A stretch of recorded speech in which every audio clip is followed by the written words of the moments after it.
ADN Podcast. Voces con contenido.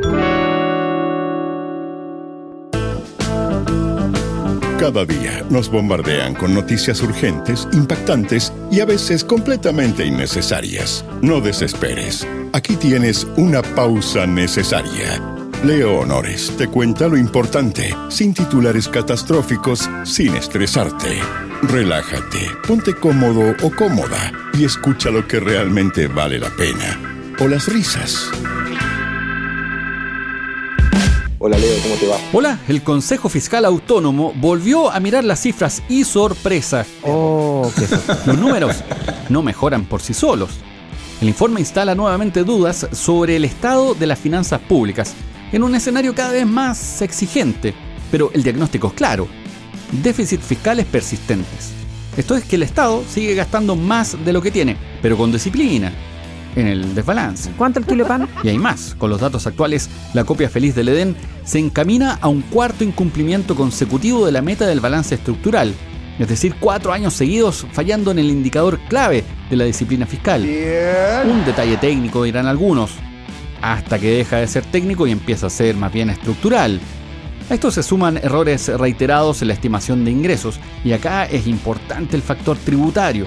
¿Cuánto se está recaudando? ¿Cuánto se evade también? ¿Y cuánto se permite? Que termina tensionando aún más las cuentas públicas, como advirtió la presidenta del Consejo Fiscal Autónomo, Paula Benavides. Con las estimaciones vigentes para 2026, se concretaría el cuarto incumplimiento consecutivo de la meta de balance estructural, que incluso podría ser de un nivel mayor a lo proyectado, debido a la existencia de riesgos de desviaciones en los ingresos y gastos fiscales. Como Consejo, hemos planteado recomendaciones para mitigarlos y destacamos que las metas fiscales que la nueva administración deberá definir en los primeros 90 días de su mandato serán determinantes. El informe también advierte sobre el avance sostenido de la deuda pública, que se acerca a niveles menos cómodos y reduce el margen de acción del Estado. Desde el gobierno la respuesta apunta a revisar las cifras heredadas, mientras que en paralelo y paradójicamente se impulsa la idea de reducir impuestos a las empresas para reactivar la inversión. Una apuesta válida, pero no necesariamente inmediata ni garantizada respecto de los resultados. Todo esto ocurre en un contexto que tampoco ayuda: alza de los combustibles, mayor costo de la vida y un escenario internacional marcado por la incertidumbre. Oye, ¿cuándo pagan, compadre? Factores externos que, como advierten los expertos, terminarán influyendo en la economía local más de lo que nos gustaría, como explicó el académico de la Universidad de Chile, Jorge Berríos. Hay factores externos de shock de precios o de demanda o de oferta que pegan más o menos fuerte. El problema es que nos pega en algo que es muy transversal y que indexa toda nuestra economía, que es el peso del petróleo. La problemática es cuánto dura y cuánto los mercados están dispuestos a soportar, digamos, un shock de este tipo. Y lo que está haciendo el mercado: oiga, todavía hay riesgo, y no ha disminuido el riesgo porque este riesgo se está traspasando a precios. El eventual recorte a la gratuidad y el alza de los combustibles además reactivaron el movimiento estudiantil. Hubo una marcha en la capital que dejó 14 detenidos, 2 carabineros lesionados y un semáforo destruido por el carro lanzaguas policial. No. Dicho sea de paso, es importante constatar la presión y fuerza con que va el chorro, y mandó a volar el semáforo. Importante por lo mismo que se respeten los protocolos y que también mejore la puntería de los funcionarios policiales. ¡Apúntele bien!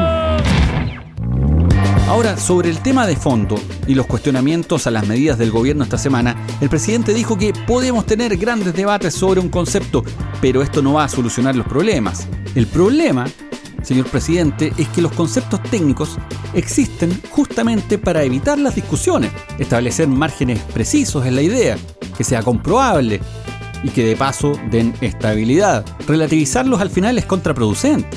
En este sentido, la frase del Estado en quiebra le sigue penando al Ejecutivo. Lo conversamos con Juan Carvajal, ex director de la SECOM. Cuando uno está en el gobierno, uno tiene solo que construir, tiene que ser cuidadoso, responsable, tiene que saber que lo que uno dice o lo que se dice tiene efecto inmediato, y por lo tanto aquí se traspasó un modelo que estaba en la campaña que les fue eficiente a un modelo de gobierno que por supuesto no es lo mismo, y por lo tanto no están claras los niveles de decisión y dónde están. Por lo tanto, como era posible que pasara, cuando hay un error como este, el responsable es la presidencia inmediatamente. Las 3 principales agencias clasificadoras de riesgo mantienen a Chile en categoría A, dentro de los primeros niveles de inversión.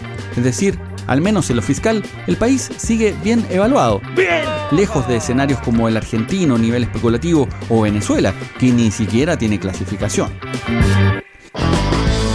El gobierno retiró del Congreso la ley de pesca para revisiones y perfeccionamientos. La decisión tomó por sorpresa a la oposición y encendió alertas entre los pescadores artesanales. ¡Lleve la pesca! ¡Lleve la pesca! Que no descartan movilizarse.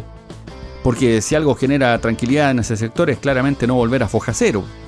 En medio de este déjà vu legislativo reaparecen viejos fantasmas. El diputado Jorge Brito, expresidente de la Comisión de Pesca, volvió a recordar lo que fue la denominada Ley Longueira, esa en donde, según sus críticos, más de algún jurel terminó tratando de pasar como salmón. La ley Longueira es la mayor vergüenza de la política chilena y para tener una ley con legitimidad, justa y restituir el Estado de Derecho, impulsamos la nueva ley. Este trabajo no se puede echar por la borda. La pesca artesanal está siendo duramente golpeada con el aumento del precio de los combustibles sin ninguna ayuda por parte de este gobierno y además le quitan el futuro. Enfrentaremos al gobierno, al ministro de la comisión e instamos a no hacer desaparecer a la pesca artesanal de la cual dependen más de 100.000 personas en todo Chile. Todo esto ocurre justo cuando entra en vigencia el alza de los combustibles, que dicho sea de paso, dejó fuera de los beneficios precisamente a los pescadores artesanales y a días de Semana Santa. Dios Un santo. timing muy mala onda. Así lo advirtió el dirigente Hernán Cortés, quien no descartó movilizaciones si los cambios terminan empeorando el escenario. Una muy mala noticia para el sector pesquero artesanal. De alguna u otra forma preveíamos, producto de que sabíamos que este gobierno iba a venir a proteger los privilegios obtenidos por la industria pesquera a través de una ley corrupta como es la ley Longueira. Estamos en el análisis de la situación, esperamos con los demás dirigentes tomar acuerdos para ver cómo enfrentamos esto. No descartamos nada, vamos a utilizar todos los caminos para dialogar y para poder avanzar en lo que nosotros pretendemos para el sector. Estamos dispuestos a dar la lucha una vez más como pesca artesanal, ya lo hemos demostrado durante largos años y esta no va a ser la excepción. Y bueno, muy Semana Santa será, pero hoy si se multiplicaran los peces, caerían en manos de los industriales, tal como ha sido en el último tiempo nomás. En su cuestionado viaje sorpresa a Temuco, la ministra de Seguridad Trinidad Steiner evitó referirse a la remoción de la jefa de inteligencia de la PDI. En paralelo, desde el Congreso criticaron su gestión y también los recortes presupuestarios en su cartera. Es que, ojo, más de la mitad de este recorte se concentra en Carabineros y en realidad la cifra es mucho más que eso, cerca de 51.000 millones de pesos menos. Y esos recursos son recursos menos para combatir el crimen organizado. Entonces, ¿dónde queda la promesa de seguridad? Se suman críticas por la ciclovía en la Alameda. ¿Sabes lo que pasó? Quedó en pausa. El gobernador metropolitano Claudio Rego lamentó la detención del proyecto. Desde el Ejecutivo dicen que se trata solo de una pausa por razones de costo. Y se decretó el presidio perpetuo calificado para los hermanos Antigüén. Fueron condenados por el asesinato de 3 carabineros en Cañete. Se marca con esto un precedente súper importante porque la Fiscalía calificó este crimen como un delito de odio. Soy Leo Honores y esta fue una pausa necesaria.